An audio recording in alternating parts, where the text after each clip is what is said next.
जय रघुनंदन, जय घनश्याम।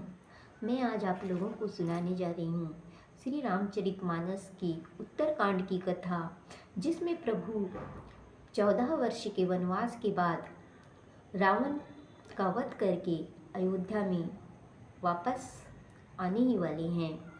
तो अयोध्या में आने के लिए अब एक ही दिन शेष रह गया है उनकी 14 वर्ष का वनवास पूरा होने के लिए। तो उनकी प्रतीक्षा में तुलसीदास जी यहाँ कहते हैं कि रहा एक दिन अवधि कर अति आरत पुर लोग, जहाँ तहाँ सोचहि नारी नर कृष तन राम वियोग। तो तुलसीदास जी यहाँ कहते हैं कि श्री रामचंद्र जी के वनवास की अवधि का अब एक ही दिन शेष रह गया है। नगर निवासी बहुत ही आतुर हैं प्रभु के दर्शन करने के लिए, प्रभु के स्वागत करने के लिए।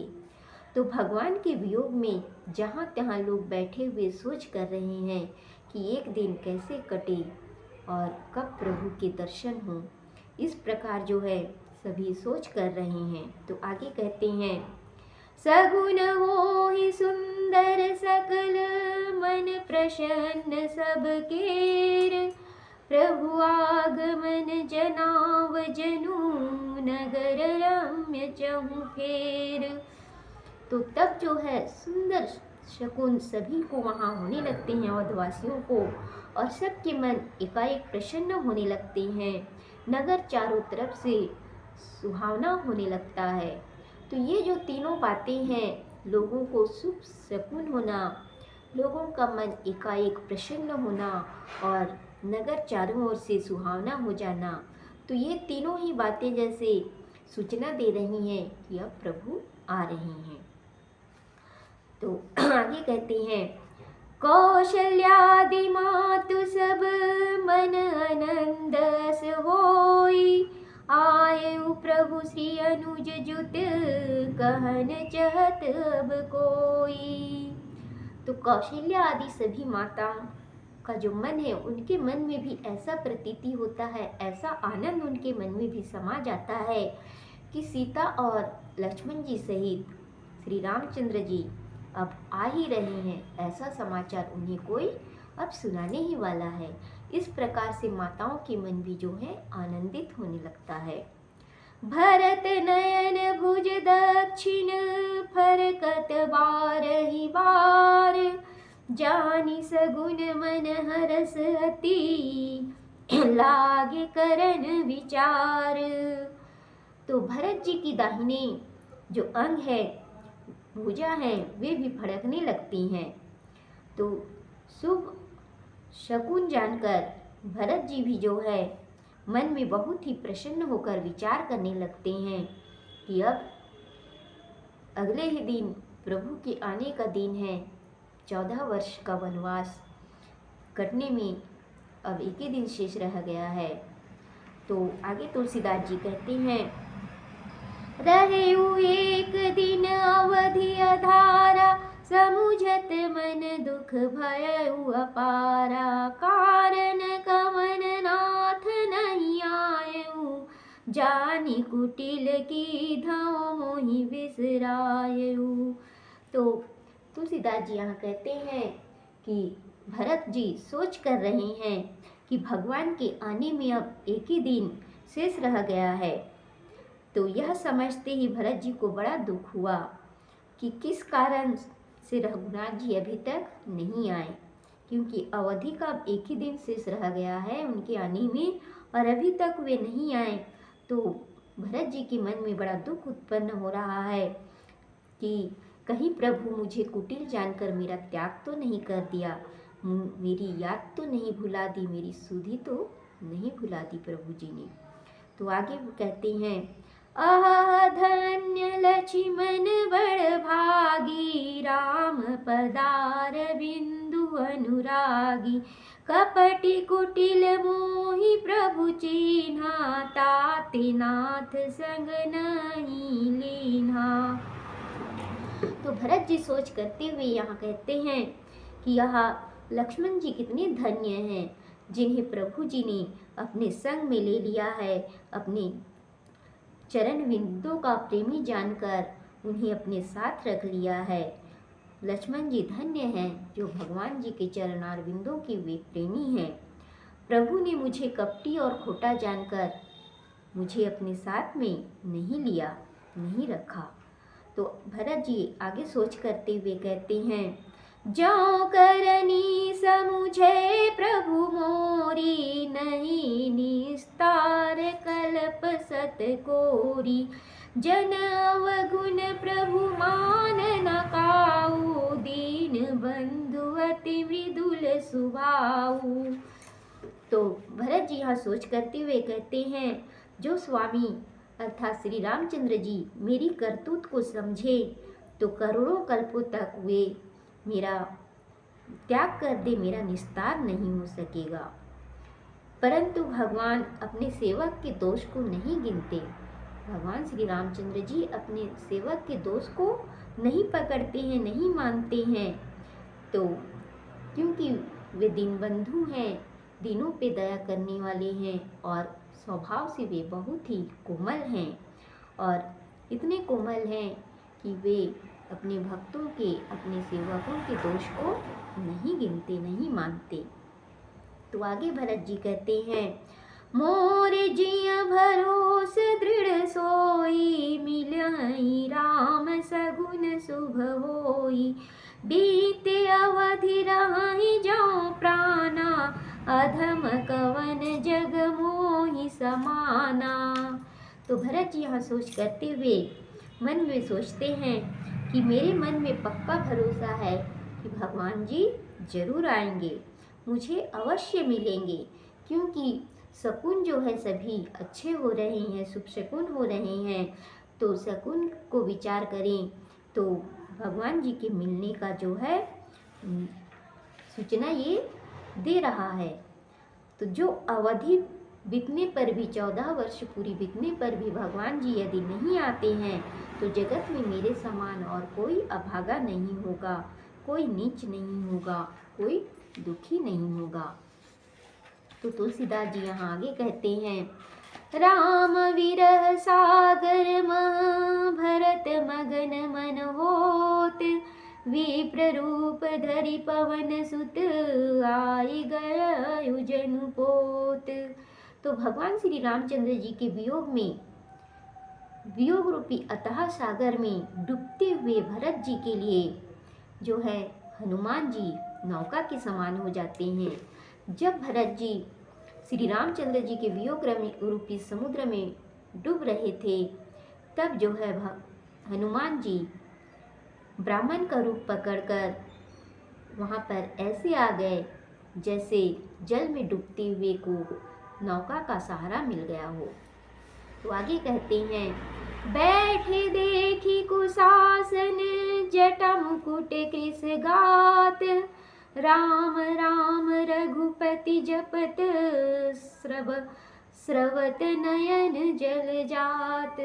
तो हनुमान जी आकर भरत जी को कैसे देखते हैं कि भरत जी कुशा के आसन पर बैठे हुए हैं और उनके सिर पर जटाओं का मुकुट है, शरीर उनका दुबला हो गया है और राम राम रघुनाथ जप रहे हैं और उनके कमल नेत्रों से अश्रु की धारा बह रही है।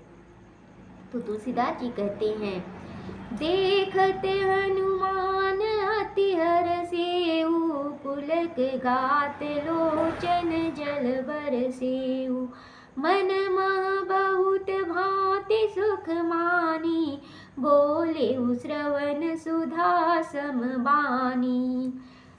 तो भरत जी को इस प्रकार से देखते ही हनुमान जी बहुत प्रसन्न होते हैं और उनके देह के जो रोम हैं वे खड़े हो जाते हैं। हनुमान जी के शरीर के रोए खड़े हो जाते हैं भरत जी का स्वरूप को देखकर, भरत जी की स्थिति को देखकर। तो हनुमान जी के नेत्रों से भी जल बहने लगा और मन में बहुत भांति से सुख मानकर हनुमान जी जो हैं भरत जी के कानों को अमृत के समान भी वचन कहने लगे। तो क्या वचन कहते हैं हनुमान जी भरत जी को जासु विरह सोचहु दिन राति, रटहु निरंतर गुण गण पाति। रघुकुल तिलक सुजन सुखदाता, आयु कुशल देव मुनि त्राता।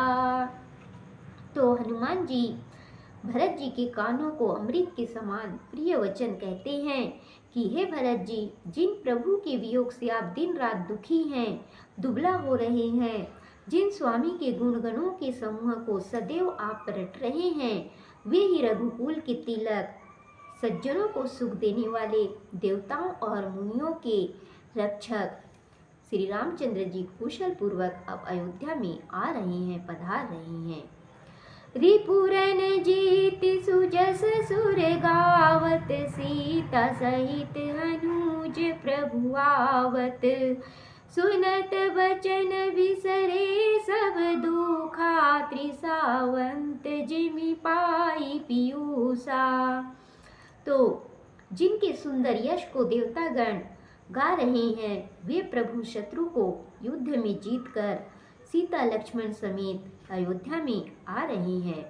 तो इस प्रकार हनुमान जी के मुख से यह वचन को सुनते ही भरत जी के सारे दुख ऐसे चले जाते हैं मानो प्यासे को अमृत मिल गया हो। तो आगे तुलसीदास जी कहते हैं, को तुम तात कहाँ ते आए, मोहि परम प्रिय वचन सुनाए। मारुत सुत मैं कपि हनुमाना, नाम मोर सुनु कृपा निधाना। तो हनुमान जी के वचन को सुनकर भरत जी कहते हैं कि हे तात, तुम कौन हो? क्योंकि हनुमान जी ब्राह्मण का वेश धारण करके आए हैं। तो भरत जी पूछते हैं कि हे तात, तुम कौन हो और कहाँ से आए हो, जो मुझको बहुत ही प्यारे समाचार, प्यारे वचन सुना रहे हो। तब भरत जी के वचन को सुनकर हनुमान जी भरत जी से कहते हैं कि हे कृपा निधान, सुनिए, मैं पवन का पुत्र, पवन पुत्र हनुमान हूँ, जाति का वानर हूँ और मेरा नाम हनुमान है। तो इस प्रकार हनुमान जी फिर भरत जी के पूछने पर अपना परिचय देते हैं। तो आगे कहते हैं, दीन बंधु रघुपति कर किंकर, सुनत भरत भटे उठी सादर। मिलत प्रेम नहीं हृदय समाता, नवन स्रवत जल पुलकित गाता। तो हनुमान जी परिचय देते हुए कहते हैं कि मैं दीन बंधु रघुनाथ जी का दास हूँ। तो इस प्रकार से हनुमान जी के मुख से सुनते ही भरत जी उठकर बड़े आदर से हनुमान जी से मिलते हैं और मिलते समय उनके हृदय में स्नेह समाता नहीं। इतना स्नेह जो है हनुमान जी के प्रति भरत जी के हृदय में उमड़ आता है। उनकी आंखों से आंसू बहने लगते हैं और शरीर जो है पुलकित हो जाता है। तो आगे कहते हैं, कपि तव दरस सकल दुख बीते, मिले आज मोहि राम पीरीते। बार बार बुझी कुशलाता, तो कहूँ देऊँ काह सुनु भ्राता। तो हनुमान जी तुम्हारे दर्शन से जो है भरत जी कहते हैं कि हे हनुमान जी, तुम्हारे दर्शन से मेरे सारे दुख दूर हो गए हैं। मुझे तो अब राम जी के प्यारे मिल गए हैं। आप राम जी के प्यारे हो और मुझे आप मिल गए हो, तो मुझे राम जी के प्यारे मिल गए हैं। फिर बारंबार जो है भरत जी हनुमान जी से उनकी कुशलता पूछते हैं और कहते हैं, हे भाई सुनो, इस समय मैं तुम्हें क्या दूं? तुमने मुझे इतना जो अमृत के समान समाचार सुनाया है, अनमोल समाचार सुनाया है। यही संदेश सरिस जग माही, करी विचार देखऊं कछु नाही। नाहिन तात हुइन मैं तो ही, अब प्रभु चरित सुनावऊं मोही। तो भरत जी हनुमान जी से कहते हैं कि आपने जो भगवान के आने का संदेश मुझे सुनाया है, तो इस संदेश के समान संसार में और कुछ भी नहीं है। इसकी बराबरी करने वाला कुछ भी वस्तु इस संसार में मुझे दिखाई नहीं देता। मैंने विचार करके देख लिया है। हे तात, तो मैं इस संदेश के बदले में आपको क्या दूं? क्योंकि इस संदेश के समान भेंट देने योग्य और कुछ नहीं है। मैं आपसे ऊरीन नहीं हो सकता, अर्थात मैं हमेशा आपका ऋणी रहूंगा इस संदेश के लिए। अब मुझे रामचंद्र जी के, भगवान जी के चरित्र को सुनाइए। तब हनुमंत नाई पद माथा, कहे सकल रघुपति गुण गाथा। कहु कपि कबहु कृपाल गोसाई, सुमिरहि मोहि दास की नाई। तब भरत जी के पूछने पर फिर हनुमान जी भरत जी के चरणों में अपना मस्तक झुका करके, नवा करके श्री रामचंद्र जी के संपूर्ण गुणों की गाथा जो है भरत जी को सुनाने लगते हैं। तब भरत जी ने पूछा कि हे हनुमान जी, कहो दयालु श्री रामचंद्र जी कभी मुझे अपने दास जानकर दास की तरह स्मरण करते हैं? तो आगे कहते हैं, निज दास ज्यों रघुवंश भूषण, कबहु मम सुमिरन करयो। सुनि भरत वचन विनीत, अति कपि पुलकितन चरणनि परयो। रघुवीर निज मुख जासु गुण गण कहत, अग जगन्नाथ जो काहे न होई विनीत। परम पुनीत सद्गुण सिंधु सो। तो भरत जी कहते हैं कि हे हनुमान जी, रघुवंश शिरोमणि श्री रामचंद्र जी ने क्या कभी मुझे अपने दास के समान समझकर मेरी याद की है, मुझे स्मरण किया है? तो भरत जी के बहुत ही दीनतापूर्वक वचन को सुनकर हनुमान जी रोमांचित होकर उनके चरणों में गिर पड़ते हैं और फिर विचार करने लगते हैं। जो श्री रामचंद्र जी चराचर के स्वामी हैं, वे जिनके गुणगान अपने श्रीमुख से वर्णन करते हैं, जो श्री रामचंद्र जी चराचर के स्वामी हैं, चर अचर सारे जीव जंतुओं के स्वामी हैं, और वे स्वामी जिन भरत का गुणगान करते हैं, वे भरत का स्वभाव ऐसे विनय युक्त, परम पवित्र और गुण के समुद्र क्यों न हो। तो आगे तुलसीदास जी कहते हैं, राम प्राण प्रिय नाथ तुम, सत्य वचन मम तात। पुनि पुनि मिलत भरत सुनी, हरस न हृदय समात। तो हनुमान जी बोलते हैं कि हे नाथ, राम जी के आप प्राण प्यारे हो, राम जी के आप प्राणों के समान प्यारे हो। हे तात, मेरा यह वचन सत्य है। यह सुनकर भरत जी से मिलते हुए हर्ष मन में नहीं समाता। भरत जी के मन में जो है आनंद नहीं समाता। तो आगे कहते हैं, तुरति गयउ कपि राम पही, भरत चरण सिरुनाई। हरसि चलेउ प्रभु जान चढ़ी, कही कुशल सब जाई। लखन सिय रामचंद्र की जय। तो फिर भरत जी के चरणों में सिर नवाकर हनुमान जी तुरंत रामचंद्र जी के पास जाते हैं और वहां जाकर सब कुशल जो है अयोध्या की भरत जी की सब कुशलता श्री रामचंद्र जी को कहते हैं। तब प्रसन्न होकर भगवान श्री रामचंद्र जी विमान पर चढ़कर फिर अयोध्या के लिए चले। तो आज की कथा यहीं तक